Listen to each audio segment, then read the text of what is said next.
खुलुमबाय गोजोन फुंबिलिनि बयनिसिमबो गिबियावनो आंनि नाजारि चेनेलनिफ्राय नोंथांमोन बयखौबो बरायनानै लाग्रोनाय जाबाय।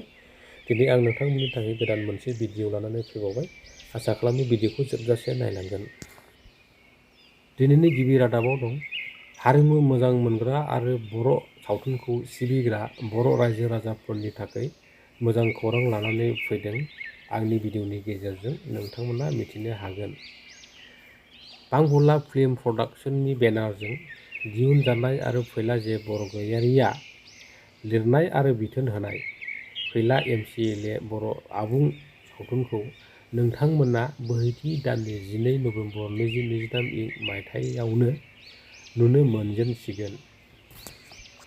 लिरगिरि बिथां बुंनाय बादिब्ला बिटिआरनि दाब दाब जायगाफ्राव दिन्थिफुंनायनि गोबां बादाफ्रा जाबायब्लाबो गिबिसिनै बाक्सा जिल्लानि सिङाव थानाय सिमलानि टिसि कलेजनि गेलेग्रा फोथाराव प्रिमियार श' कालचारेल प्रग्रामनि गेजेरजों नुनो थांगासिनो दं।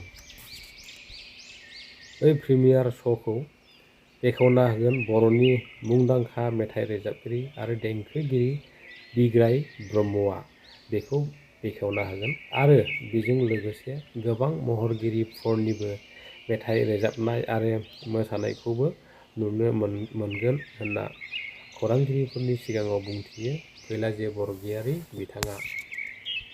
बुधबारखालि खौरांगिरिफोरनि सिगाङाव नुजाथिनानै एम रनजित बसुमतारिया बुङो दि भारत सरकारनि CSS फान्डनिफ्राय प्रमद बर' दैदेननायाव 1,04,00,000 रांखौ भारत सरकारनिफ्राय बिटिआर हाग्रा बिफानाव अनसुंथाइ मोनदों होनना बुंथियो एम बिथाङा आरो बै रांजों उदालगुरि जिल्लानि धनस्री डिभिजननि सिङाव थानाय बरनाडि वाइल्डलाइफ सेंक्सुयेरि फरेस्ट रेन्जआव मैदेर आरो मानसिनि गेजेराव जानाय दाङाबाजिखौ होबथानो थाखाय सलार फेन्सिंखौ राहाखौ जागायबाय होनना बुंथियो एम रनजित बसुमतारिया। 34% हाग्रामा महिलारि दैदेननाय सरकारा बिटिआरनि हाग्राखौ फोजोबस्रांदों। बेनि जाउनाव मानसि आरो मैदेरनि दाङाबाजिया बांसिनदों। बे बाथ्राखौ बुंदों एम रनजित बसुमतारि बिथाङा। बे जेंनाखौ प्रमद बर' दैदेननाय सरकारा थाबैनो फोजोबस्रांनायनि राहा लागोनखौ बुंथिनायजों लोगोसे हाग्रामा महिलारिनि दैदेननाय सरकारा गोबां हाग्राखौ फोजोबस्रांनानै साहा बागान खालामनायनि सायाव बिनि हेंथा गोख्रों राहा लागोनखौबो बुंथिदों एम रनजित बसुमतारि बिथाङा। 2024 मायथाइनि लकसभा बिसायख'थिनि सोमोन्दै जोबोद मोजां खामानि मावगासिनो दं होनना शिलंआव मिथिनो मोननाय जादों। हाग्रामा महिलारि दैदेननाय बिपिएफ हान्जाखौ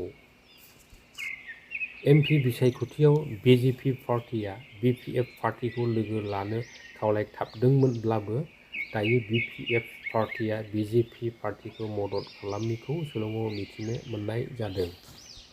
आरो बिपिएफनि गाहाय हाग्रामा महिलारिया बुंदों दि कक्राझार लकसभा आरो दरं उदालगुरि लकसभा बे मोननै बियाबावबो बिपिएफ हान्जाया देरहागोनना रोखा होनना बुंथियो बिथाङा आरो एमपि इलेक्शनाव बिपिएफ पार्टिया हारसिङैनो भट गेलेगोन होनना शिलंआव मिथिहोदों। बेजों लोगोसे दिनैनि भिडिअआ बेखिनियाव जोब्बाय लोगोफोर। फिन नार्जारि चेनेलनिफ्राय नोंथांमोन बयनोबो अननाय सिबिनाय आरो खुलुमनाय बावहरफिननायजों लोगोसे दिनैनि भिडिअखौ बेखिनियावनो दोनथ'नाय जाबाय। बयनिसिमबो गोजोन्थों।